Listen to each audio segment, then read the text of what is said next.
News 19 और आज का मतदाता टीवी में पुनः आपका स्वागत है। इस वक्त हम जो है राहुल विहार में बैठे हैं, वार्ड 2, और हमारे बगल में जिस शख्स का मैं परिचय कराने जा रहा हूं वो इस वक्त क्रॉसिंग मंडल के भाजपा के महामंत्री हैं। आप अपने आप में एक अच्छे कद्दावर कार्यकर्ता के साथ साथ बीजेपी को आगे बढ़ाने में इनका बहुत बड़ा योगदान रहा है। प्रदीप वर्मा जी, आपका स्वागत है। बहुत बहुत धन्यवाद भाई साहब। प्रदीप जी, क्रॉसिंग मंडल जो है जी, आज के समय में जो क्रॉसिंग रिपब्लिक है अपने आप में शिक्षित वर्ग को जोड़ता है जी, और उसके साथ साथ जो ये वार्ड है इसमें कुछ मध्यम वर्ग, कुछ निम्न वर्ग के भी लोग आते हैं। तो मैं ये चाहूँगा कि इसका जो समीकरण है, इस समीकरण को लेकर आप जो है महामंत्री भी आप हैं, तो किस बात को इन सभी के सामने आप रखते हैं भाजपा नेतृत्व का? भाई साहब ये फ्री होल्ड एरिया है, इसमें कुछ है जो अभी डेवलप हो रहा है क्षेत्र जी। बाकी तो ये फ्री होल्ड है, जो किसान की जो खेत होते हैं उसमें जो कॉलोनी बसी हैं उसी के अनुसार बसा हुआ है। जो क्षेत्र है। हाँ, तो इसमें क्या है, शुरू से कभी विकास हुआ नहीं। ये पहले बहुत बड़ा क्षेत्र था पार्षदी में जी, और इधर थोड़ी कृपा भी कम रहती है शहर वालों की। हाँ, उस तरफ जो विधायक बन जाते हैं, हाँ हाँ, जीतने के बाद भूल जाते हैं, कृपा कम रहती है। जी जी जी। इस बार हमारे को जो है अवसर मिला है कि ये जनरल सीट है हमारे राहुल विहार जो है, और हमारे धर्म वार्ड नंबर 2 जनरल महिला है ये। तो हमारी धर्मपत्नी बूथ पर उपाध्यक्ष भी हैं और सेवा भारती है, उसका केंद्र चला रही है महर्षि वाल्मीकि नाम से, जिसमें गरीब बच्चों के परिवार के बच्चे आते हैं और फ्री में शिक्षा ग्रहण करते हैं महर्षि वाल्मीकि शिक्षण संस्थान के नाम से। और वो बहुत परिश्रमी है, MA BEd है वो। और मैं समझता हूँ कि मेरे को उनके साथ जाने की ज़रूरत नहीं पड़ेगी नगर निगम, और वो यहाँ की महिलाओं के लिए और यहाँ के बच्चों के लिए अपना आप ही इतनी योजना ला देंगे इनके लिए कि जो है निम्न वर्ग जो अपना राहुल विहार में रह रहा वो आगे बढ़ जाएगा और भाजपा का साथ कभी नहीं छोड़ेगा फिर वो। अच्छा, बात 2-3 में ये था कि भाजपा के आप मंडल महामंत्री हैं जी, तो भाजपा में हमेशा देखा जाता है, मैं जो जमीनी बात बाद में करूँगा, लेकिन इसमें मोदी और योगी का चेहरा जो है सबसे ज़्यादा सामने आता है। हाँ, ऐसा है कि मोदी जी और योगी जी वास्तव में देवतुल्य कार्यकर्ता हैं, और कार्यकर्ता के बल पे ही आज वो प्रधानमंत्री और मुख्यमंत्री बने हैं। और उनके योगदान से हर कार्यकर्ता का योगदान जुड़ा हुआ है, और हर कार्यकर्ता के योगदान से उनका योगदान जुड़ा हुआ। दोनों कड़ी एक ही समान है। अगर भाजपा का बूथ अध्यक्ष जो है सशक्त होएगा, बूथ सशक्त होएगा तो बूथ जीतेंगे, और बूथ जीतेंगे तो मोदी जी जीतेंगे। तो इसलिए हमारे तो ऐसी रचना होती है कि हम अपने यहाँ बूथ समिति को बिल्कुल सुदृढ़ बनाते हैं और पन्ना प्रमुख जो है वो सुदृढ़ बनाते हैं। हर व्यक्ति जो है हमारा भाजपा का छोटा छोटा कार्यकर्ता निस्वार्थ राष्ट्र प्रेम के लिए कार्यकर्ता।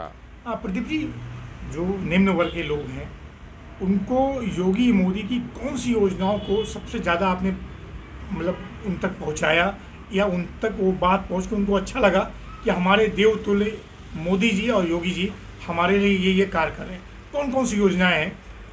योजनाएं देखो, सबसे पहले तो ये फ्री वाली जो राशन की योजना चली कोरोना काल में, लोग बड़े हताहत हुए। यहाँ मजदूर काल में बड़ा हाँ मजदूर वर्ग है, तो राशन की योजनाओं से जो है लोगों को बड़ा उम्मीद जगी है कि उनके जो है कम से कम वो मजदूरी करके अपना पेट भर सकते हैं। दूसरी जो योजना है जो चल रही है वर्तमान में भी, अभी भी चल रही है, उज्ज्वला योजना। गरीबों के जो पहले साधन नहीं थे और 5-5 किलो के सिलेंडर वो लेके डालते थे और डबल रेट में गैस भरवाते थे ब्लैक में लेके, तो उनको बड़ी राहत मिली है। फ्री में उन्हें सिलेंडर मिले, कनेक्शन मिले, और वो महिलाएं आज अपने सिलेंडर पे खाना बना रही हैं। तीसरी योजना है जो सुकन्या वाली है, जो गरीब बच्ची हैं उनके नाम पे छोटी सी अगर संपत्ति डल जाएगी तो उसमें बाद में जो है बहुत सारा जो है पैसा इकट्ठा हो जाएगा, शादी में जो पैसा मिल जाएगा। और अभी तुम देख रहे हो कि जो लेबर कार्ड बन रहे हैं, लेबर कार्ड से आयुष्मान कार्ड जुड़ गया, जो योगी जी ने स्टार्ट किया, आयुष्मान कार्ड जुड़ गया। और अभी जो शादी चल रही है लेबर कार्ड के बच्चियों की, पिछली बार भी तुमने देखा गाजियाबाद में जो है सामूहिक मेला लगा और 4400 जोड़ों की शादी हुई। अभी भी जो तुमने देखा होगा पिछले महीने ही 2250, हाँ 2250 अभी जो परिवार मतलब जोड़ों की शादी हुई है। तो ये बहुत बड़ा योगदान है सरकार का जो लगातार चल रहा है। और इस बार पारदर्शिता बरती गई है। जो गरीब बच्चों का जो कोटा होता है सीबीएसई वालों में जो मान्यता मिलती है जिस बेस पे, उनको भी जो है सरकार ने बहुत टाइट करा। जो स्कूल एडमिशन हो, हाँ, जो स्कूल अपनी मनमानी करते थे उन पर डंडा कसा गया, उनकी मान्यता रद्द करने के लिए जो है निवेदन हुए, इसलिए उन्होंने जो है एडमिशन लेने शुरू कर दिए। तो क्षेत्र के जो बच्चे हैं वो 12th तक की पढ़ाई अपनी फ्री में पढ़ सकते हैं अब। तो ये सब जनता तक पहुंच गई है, जनता तक पहुंच रही है ये सब। जी जी जी। 2-3 बातें और आपसे मैं बात करूंगा। इस वक्त जो योगी और मोदी की योजना जमीनी हकीकत तक लोगों तक पहुंची, तो उसका रिजल्ट जो है इस बार नगर निगम में दिखाई देगा। बिल्कुल दिखाई देगा भाई साहब। दिल्ली में एमसीडी में हुआ, ऐसा तो नहीं? एमसीडी दिल्ली में असल में क्या है मैं बताऊं, वहाँ जो लोग हैं कुछ फ्री के चक्कर में ज़्यादा फंस गए। मतलब लाइट फ्री और बिजली फ्री, मिलना कुछ भी फ्री नहीं है, सबके पैसे ले जा रहे हैं। बिल्कुल। लेकिन एक मानसिकता उनके दिमाग में आ गई कि अरविंद केजरीवाल सब कुछ फ्री देंगे। भाई आप अगर हमारे पिता हैं और आपके 4 बच्चे हैं तो मैं तो यही बात कहूँगा, अगर आपका एक बच्चा कमा कर ला रहा है और आपको दे रहा है, 3 बच्चे फ्री में खा रहे हैं, तो आप उन तीनों को घर से निकाल दोगे कि जब भैया न्यारा हो जा, इसकी कमाई मैं क्यों बांटूं। तो इसी प्रकार जो करदाता है हमारे देश के, उनका पैसा बर्बाद करा जा रहा। बर्बाद इसलिए करा जा रहा है कि कोई फ्री में जो है तुम किसी को पढ़ाओ, शिक्षित बनाओ या किसी का इलाज करो तो वहाँ तक सीमित है, लेकिन तुम किसी की लाइट फ्री जलाओगे जी, ये आदत बुरी है। हाँ, ये आदत अच्छी नहीं है। मतलब मैं ये कहना चाहता हूँ, जनता से भी कहना चाहता हूँ, यदि हम कमाएंगे नहीं तो हम निकम्मे हो जाएंगे। और निकम्मों के जो है ना घर में बीत जाता है ना कहीं पार्टी में बीत जाता है। तो जो अरविंद केजरीवाल कर रहे हैं, एक तरह से ये बुनियाद गलत डाल रहे हैं। बुनियाद गलत डाल रहे हैं, निकम्मों की फौज खड़ी कर रहे हैं। हाँ, निकम्मों की फौज खड़ी कर रहे हैं। और शराब जो है उन्होंने फ्री में बांटी है, तो बताइए शराब पियो। यहाँ मोदी जी ने जो है जिस जरूरतमंद के लिए, जिसमें अपना 25 गज का प्लॉट था, 30 गज का प्लॉट था, उसके खाते में सीधे पैसे दिए 2.5 लाख रुपए। आज वो अपने पक्के मकान बना के रह रहे हैं। ये बड़ी योजना बनाई। हाँ, ये बहुत बड़ी योजना है। यूपी के अंदर कम से कम जो है लाखों व्यक्तियों को जो है इस योजना का लाभ मिला। और मैं इस धन्यवाद देना चाहूँगा आपके माध्यम से अपने प्रधानमंत्री जी और अपने योगी मुख्यमंत्री जी का, कि उन्होंने जो है इस प्रकार की योजना चलाई कि जिसमें भ्रष्टाचार बहुत लिमिट, मतलब भ्रष्टाचार इस प्रकार से, तो नगर निगम में जो अधिकारी बैठे हैं थोड़ा बहुत तो जो है कमीशन खाई लेते हैं सुविधा शुल्क के नाम पे। बाकी मैं ये कहता हूँ फिर भी किसी खाते में जाके वापस लेना उससे बड़ी कैडी बात है, पैसा खाते में जाता।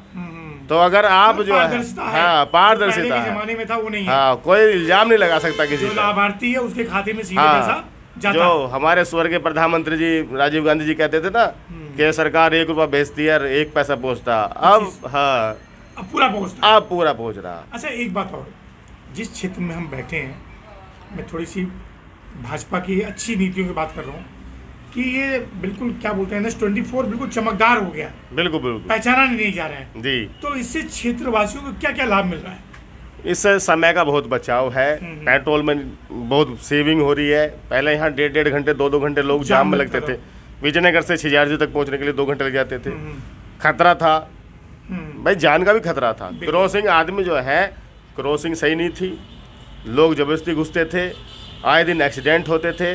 कितने एक्सीडेंट मेरे सामने हुए हैं कि मैं यहाँ 23 वर्षों से रह रहा हूँ राहुल विहार में, तो मेरे सामने कई एक्सीडेंट हुए और मुझे दिखता कि किसी का जवान बच्चा जाता था, बहुत दिल पर जोर पड़ता उसके। वो होता था। हाँ, तो बहुत ही जो है अब सुगमता है, अंडरपास बन गए हैं, लोग अपना घूम के आते हैं। थोड़ा सा जो है सड़क अच्छा हो गया, सड़क अच्छा, बहुत अच्छा। लाइट जल जाएगी, अब तुम देखना शाम के टाइम में कैसी लाइट जल जाएगी, पूरा बाजार से लगेगा जैसे रोशनी सी। ऐसे गरीब क्षेत्रों में रोशनी हो रही है, बढ़िया, बहुत बढ़िया। तो जो राहुल विहार का विकास तो और गति से होगा, बहुत अच्छा। मैं बात करना चाहूँगा, इस वार्ड से आपकी दावेदारी है पार्षद पद के रूप में अपनी पत्नी को लेके। इस वार्ड की बुनियादी समस्याएं क्या हैं जिसको कि आपने फोकस किया हुआ है तो उनको आप दूर करेंगे? पहली बात, इस वार्ड में कौन कौन जगह आते हैं? इस वार्ड में जो है हमारा ये मंगल बाजार से लेकर राहुल विहार जो ताज हाईवे वाला, इसमें पीछे जो बस अड्डा वो बहरामपुर में चला जाता है, उससे पहले बिजली घर से पहले रास्ते।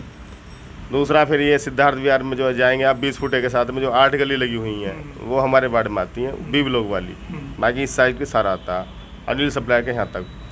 हाँ, फिर ऐसे घूम के जाएंगे तो फिर ये रघुनाथपुरी है, रघुनाथपुरी एक्सटेंशन और रघुनाथपुरी, ये दोनों हमारे ही वार्ड में है।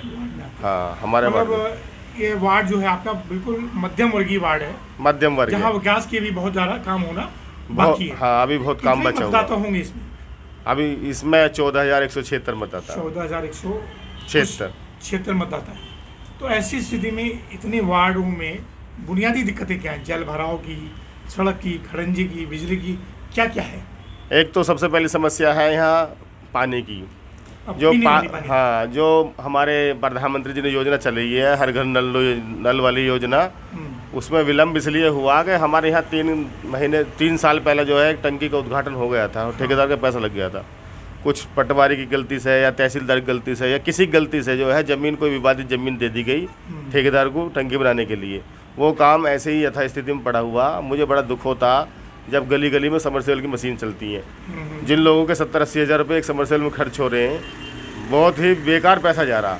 नहीं, उसके साथ एक बड़ी बात याद देखें, जल स्तर हमारा नीचे ही जाएगा। हाँ, जल स्तर भी और पीने योग्य पानी को, शायद आप शिक्षित हैं, हाँ। शिक्षित क्या हैं आप? बिल्कुल बिल्कुल। बहुत समय लगता है पीने योग्य पानी को बनाने में। अगर टंकी बन जाएगी तो मैं समझता हूँ कि 1 साल में लोगों के करोड़ों रुपए जो है सेविंग होंगे। राहुल विहार को अगर अपना परिवार मानते हैं तो परिवार के 1 करोड़ रुपए बचेंगे। तो एक तो पानी की समस्या होगी। पानी की समस्या, मेन समस्या पानी की समस्या। फिर यहाँ से पानी की निकासी की समस्या। अब ये जो नाला बना है हमारा बाहर वाला, बड़े वाला, ये पूरा NHAI ने बंद कर दिया नाला, और इसमें जो ढक्कन है वो भी छोटे हैं, तो इसकी जो है पूरी तरह से सफाई नहीं हो पाई। ये चालू भी हुआ तो उस प्रकार चालू कर दिया कि मट्टी के बंद थे, ये चालू कर दिया। इससे जो है हमारी गलियों में पानी भर जाता। कुछ गोबर का सिस्टम नहीं है। तो मैं जो है नगर निगम में जाने के बाद में अगर हमें कोई अवसर मिलता, हमारी जनता यहाँ से भेजती है, तो गोबर को उठवा के प्लांट पर डलवाए जाएंगे, और उस गोबर से ही लकड़ी की जो है निर्माण की जो है एक छोटी सी मशीनें लगती हैं, नगर निगम लगा रहे हैं आजकल, हर शहरों में लग रही हैं, वो प्रेस करके लकड़ी बन जाती है गोबर की। तो उससे पेड़ों का कटान भी कम होगा, सरकार को लाभ होगा, जनता को भी लाभ होगा, रोजगार मिलेगा लोगों को। और जो अपने शमशान के अंदर जो लकड़ियाँ यूज हो रही हैं, पेड़ कट के आ रहे हैं, उसमें वो गोबर से जो है यूज होएंगी फिर, और वो उतनी ही जलेगी, क्योंकि वो बिल्कुल टाइट कर देती है मशीन प्रेशर से। तो उससे 2 प्रकार का लाभ होगा नगर निगम का। एक तो रोजगार मिलेगा, लकड़ी बिकेंगी। दूसरा, आपकी मशीनरी कम खर्च होएगी। जो आप नाला खर्च सफाई करने में बार बार मशीन भेजते हैं, उसकी आपको जरूरत नहीं पड़ेगी। यदि इनके अंदर गोबर नहीं जाएगा तो जरूरत ही नहीं है, 2 साल भी आपका नाला कुछ नहीं कहेगा। वो गोबर जो है लकड़ी में काम आ और वो गोबर लकड़ी में काम आ जाएगा। ये मेरा एक सुझाव है। तीसरा सुझाव मेरा ये है, जो यहाँ महिलाएं अपने घर पे हैं और कामकाजी महिलाएं हैं, उनके लिए सरकार से ऐसी योजनाएं लाना जो लघु उद्योग वो अपने घर पे बैठ के कर सकें। मान लो किसी घर पे स्पेस है और सरकार से कोई धन ऐसा 2 लाख या 3 लाख का या 10 लाख तक का कोई बजट ऐसा बना के जो वो महिलाएं जो स्वावलंबित हों, वो अपना काम खुद से करें और खुद पैसे कमाएं, वो अपने काम के खुद मालिक बने। जितना उन पर समय है उतना काम करें, बाकी अपने घर में परिवार में काम दें, वो पैसे भी कमाएंगे, सम्मान भी कमाएंगी। इससे भी हम जो है पार्टी का भी और महिलाओं का भी भला कर सकते हैं। महिलाओं के अंदर आत्मविश्वास आएगा और वो ज़्यादा डिपेंडेंसी उनकी कम होगी। और इसके अलावा जो हमारे यहाँ क्षेत्र में जो स्कूल हैं, ये सरकारी स्कूल, मैं सरकार से ये भी निवेदन करूँगा कि उन स्कूलों को जो है विस्तार रूप बनाया जाए। क्यों? इस बार खुद मेरे प्रयास से जो है मैंने 50 से 60 एडिशन सरकारी स्कूल में कराए हैं, बड़े निवेदन के साथ में। और जो यहाँ बहरामपुर में या रघुनाथपुरी में 2 स्कूल हैं, उनके अंदर कमरों में बैठने के लिए जगह नहीं है बच्चों के लिए। तो ये है निवेदन, जो स्कूल ना बने लेकिन उन पर बिल्डिंग बन जाए, कमरे और बन जाए। जो स्कूल है हाँ, उस पे बिल्डिंगें और बन जाए, कमरे और बढ़ जाए, तो हाँ, जिससे ये गरीब के बच्चे पढ़ लें। अभी हमारे सेंटर में जो सेवा भारती सेंटर में बता रहा हूँ आपसे, उसमें कम से कम 10-12 बच्चे ऐसे हैं उनका कहीं एडमिशन ही नहीं है, गरीब बच्चों के। और उनके घर में किसी की पिताजी की डेथ होगी कोरोना में, किसी की माताजी की डेथ होगी, और वो गरीब इतने हैं कि उनको वहाँ रिकॉर्ड भी नहीं पहुँच पाई। और वो जब हमें बताया, जब वो योजना भी खत्म है। राइट। हाँ, तो ये 2-3 बड़े विषय हैं आपको। हाँ, बहुत। ये तो बड़ा अनोखा विषय है। गोबर वाला आपने जो बोला है, हाँ, उससे नाला भरेगा नहीं और सरकार का फायदा होगा, कटान नहीं होगा। अच्छा, आपके यहाँ पे जो सड़क खड़ंजों की क्या स्थिति है? सड़क खड़ंजे जो है हमारे यहाँ राहुल विहार में भी 30% लगभग बचे हुए हैं, जो नहीं हुए। हाँ, अच्छा, उसमें भी हम कार्यकर्ताओं को अपने योगदान लेंगे। जो प्रबुद्ध वर्ग है, अगर नगर निगम की बैठक हमें पता चली है 15 तारीख को नगर निगम बोर्ड की बैठक होनी है, और हमें आशीर्वाद मिला, तो हम पहले ही आपसे 15 तारीख से पहले 12 में या 13 में अपने वार्ड की बैठक कर लेंगे। जो सम्मानित व्यक्ति हैं उनको बुला लेंगे, जो अपने बूथ के कार्यकर्ता हैं, जो मंडल में यहाँ निवास कर रहे हैं मंडल के कार्यकर्ता, उन्हें बुला लेंगे। 1-1 कप चाय भी हो जाएगी, सुझाव भी हो जाएगा। जो काम वरीयता पर होगा, मान लो कहीं ज़्यादा अगर पब्लिक निकलती है, मान लो किसी रास्ते पर आपको जो है 2000 पब्लिक निकलती है, किसी पे दिन में 20 निकलते हैं, तो जहाँ 2000 पब्लिक निकलती है पहले उसका खरंजे का क्षेत्र के निवासियों का हाँ राय लेकर ही काम करेंगे। हाँ, उसमें जो है ये काम ही ऐसा है, ये समाज का काम है। जी जी। ये कोई मेरा पर्सनल काम तो है नहीं कि मेरे खरंजा, अगर समाज के अगर 2000 लोग बुराई लेंगे 20 की तो मैं झेल लूँगा उसे। बिल्कुल बिल्कुल। अगर 20 आदमी की बुराई के लिए मैं 2000 आदमी को बुरा बनूँ तो ये सही नहीं है ना। इसलिए ये सब काम आप जो हाँ, मैं जो है विकास कार्य जो है अधिक से अधिक यहाँ प्रयास करूँगा, चाहे नगर निगम से। कुछ है यहाँ पे? यहाँ पार्क है हमारे बीच में, एक है अम्बेडकर पार्क है यहाँ प्रेग्य विहार सोसाइटी में। और बारात घर वगैरह? बारात घर नहीं है, बारात घर के लिए जो पीछे ज़मीन है उसमें हम डिमांड करेंगे कि बारात घर के लिए हमें ज़मीन दी जाए, बारात घर बन जाए और हाँ। कम से कम पार्क बन जाए। पार्क भी बन जाए, एक पार्क और बन जाए, जी। और बारात घर के लिए भी हमें ज़मीन मिल जाए नगर निगम से। ये भी बहुत ज़रूरी है कि गरीब बच्चे जो है उनकी शादी हो जाएंगी। हाँ, ये सब आपकी योजनाएं हैं? हाँ, बहुत। अभी जो है जो लाइट नहीं जल रही हैं, जो यहाँ जो गली अंधेरी हैं उनमें सब में लाइट जलेंगी, सारे बच्चे शिक्षित होंगे, सभ्य होंगे। सबसे बड़ी बात है सभ्यता। जो यहाँ नशे का कारोबार करते हैं या बच्चे शिक्षित नहीं है, उन माँ बापों को भी जो टाइट करा जाएगा कि आप इस प्रकार से जो है नहीं कर सकते बच्चे के साथ में। जो अभी छोटे छोटे बच्चों से काम करा रहे हैं अपने बच्चों से, बच्चे उनके हैं लेकिन भविष्य वो देश का, अधिकार उनका भी है तो देश का भी है। उनको भी जो है समझाया जाएगा कि पहले आप इन्हें पढ़ाई कराओ। मतलब इस बार अगर पार्षद जनता आपको आशीर्वाद देती है जी, तो क्षेत्र का चौमुखी विकास, चहुमुखी विकास होगा, पूरे वार्ड जो है हमसे संतुष्ट होगा। हाँ, चमकेगा। अगली बार जो भी भाजपा से लड़ेगा वो जो है ऐसे जीत जाएगा। अच्छा, एक बात मेरे से रहा नहीं जा रहा है जी फिर मैं पूछूं, ये डूब क्षेत्र है सर, जी, और शायद आपको पता होगा कि डूब क्षेत्र की बहुत सारी स्टोरीज थी। तो ऐसी स्थिति में जो यहाँ के निवासी हैं उनको मैं चाहता हूँ आपकी तरफ से एक ऐसा आश्वासन मिले कि इस बार उनकी जो मकान है या उनका जो घर है उनपे तलवार नहीं लटकेगी, वो सुरक्षित रहेंगे सर। देखो ये तो हमारा सौभाग्य है कि हमारा जो वार्ड है ना ये मंगल बाजार से इधर इधर है, अच्छा अच्छा। तो हमारे यहाँ कोई रजिस्ट्री बंद नहीं है जी जी जी। और ना कोई डूब क्षेत्र का ठप्पा लगा हुआ। लगा हुआ है। बहरामपुर में जो उस तरफ है छिजारसी की तरफ से जो खसरे लगते हैं, छिजारसी चोटपुर जो बिल्कुल नदी के किनारे पे बस गए हैं, देखो ये किसानों की भी गलती है, बिल्कुल नदी के किनारे नहीं बसाना चाहिए। नहीं बसाना। देखो नदी हमारे जो है ये भी पर्याय है, जल का स्रोत, जल स्रोत है ये। अगर इनमें पानी नहीं होगा, आपकी बसावट की वजह से पानी इनका कम हो जाएगा, तो यहाँ भी जो है जल स्तर घटता जाएगा। नदियाँ, ये कुएं, पेड़, ये तो हमारे प्रकृति चीज़ है, प्रकृति की चीज़ है। ये तो हमारा जीवन है। नदियों से जीवन है, वृक्षों से जीवन है। अगर हम इन्हें ख़त्म कर लेंगे तो हम जिएंगे किस? अब तुम देख भी लो यहाँ गाजियाबाद के अंदर, यहाँ हमारे क्षेत्रों में ही हल्की सी बीमारी में जो है कोरोना का एक झटका नहीं झेल पाए लोग। लाइन लग गई, एक गली में से कोई जा रहा, दूसरी गली में से कोई जा रहा। तो मतलब ऐसा दृश्य जो है जीवन में पहली बार देखा। मैं भी 43 साल की उम्र मेरी अब हो जाएगी अगले साल, 42 प्लस हो चुका हूँ मैं, तो मैंने अपने जीवन में ऐसा कभी दृश्य देखा नहीं। तो प्रकृति को आदमी को चुनौती नहीं देना हाँ, प्रकृति को चुनौती नहीं देनी चाहिए, प्रकृति को तो बढ़ावा देना चाहिए। ये जो तालाब थे हमारे गाँव के, वो पहले भरे रहते थे, जल स्तर बढ़ा रहता था, अब वो भी सब घेर लिए लोगों ने, मट्टी गिरवा दी। सरकार को मुझे ये भी निवेदन करना है कि इन तालाबों को जो है वापस खाली कराया जाए। ये किसी के बाप की संपत्ति नहीं है, इन पर दोबारा से पानी भरा जाए। सरकार आपकी है सर, आप बोले नहीं करता, सुनेंगे लोग ना, बिल्कुल जो है लेटर देंगे। अब जो है असल में क्या, हमारी पार्टी के जो है ना राजनीतिक जो कार्यकर्ता हैं उन पर खुद इतने काम होते हैं कि उनको जो है भागने का मौका नहीं मिलता कहीं भी। अब अगर हम जो है पार्षद बन जाएंगे तो हमारा काम ही जो है फिर योजना लाने का है, योजना लाने का, और सरकार से जो सरकारी अधिकारी बैठे हैं उनको अवगत कराने का आपको करना क्या है। अगर वो नहीं सुनेंगे तो वो बहुत जो है फिर स्ट्रिक्ट है हमारी मैडम। हाँ, वो ऐसे नहीं है कि ढील छोड़ देंगी, वो उनका परिचय उनका पहले दिन ही हो जाएगा। जी जी। प्रदीप वर्मा जी, अंतिम सवाल है, विजयनगर क्षेत्र हमेशा हाशिए पर है, यहाँ से लोग चुनाव जीत जाते हैं विधानसभा का या सांसदी का और विकास नहीं करते, तो क्या बात बोलना चाहेंगे जो स्थानीय विधायक हैं, यहाँ के लोगों के बारे में सुने? मेरे जो स्थानीय विधायक हैं हमारे लोकप्रिय अतुल जी हैं जी, और इस बार बड़ी जीत मिली है उन्हें, 1,05,000 से जीते हैं। और वो भी जानते हैं कि कार्यकर्ता इधर के क्षेत्र के बहुत ही जो है कर्मठ हैं, वो हमारे बारे में जानते हैं। उनके पिताजी जो है हमारे पिताजी से जानते थे, हमारे पिताजी जो भाजपा के बूथ अध्यक्ष रहे हैं। जी जी। और पहले से परिचय है। लेकिन समस्या ये है कि क्षेत्र काफ़ी बड़ा है और उनके कार्यकाल में जब वो मंत्री रहे कोरोना आ गया, 2 साल कोरोना ख़त्म कर गया। तो जो लाभ मिलना चाहिए था क्षेत्र को उनके मंत्री बनने से वो मिला नहीं। मिला नहीं ड्यू टू कोरोना। हाँ, लेकिन ये NH9 बना, ये भी उनके कार्यकाल में बना, हम भी ये भी योगदान मानते हैं उनका। अब ये धोबी घाट वाला पुल बनना जनरल साहब बनवाए चाहे अतुल जी बनवाए, लेकिन क्षेत्र उन्हीं का। अभी 350 करोड़ रुपये रेलवे स्टेशन के लिए आए तो वो चमक जाएगा पूरा। तो विधानसभा उन्हीं की है।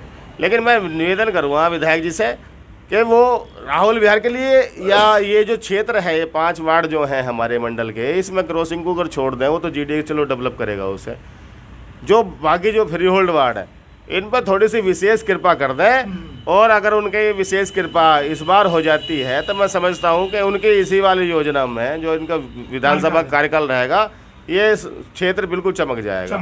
हाँ, तो अगर अतुल जी जो वर्तमान में विधायक हैं, इस 5 वार्ड पे अगर फोकस करते हैं तो क्षेत्र का डेवलपमेंट हो जाएगा। देखो पार्षद हम जो है ये प्रयास कर रहे हैं कि इस बार हम जो है 5 वार्ड जीत के जाएंगे। अच्छा, पूरे गाजियाबाद में कितने पार्षद जीत जाएंगे? 80 प्लस जीत जाएंगे जी। प्रदीप वर्मा जी, हमारी टीम की तरफ से पूरी शुभकामनाएं। चुनाव लड़े, जीत के आए, और अगली बार हम आए तो जो आपने बात बोला है वो हमें सब दिखाई दे। बिल्कुल भाई साहब, आपका बहुत नमस्कार सर, थैंक यू सर।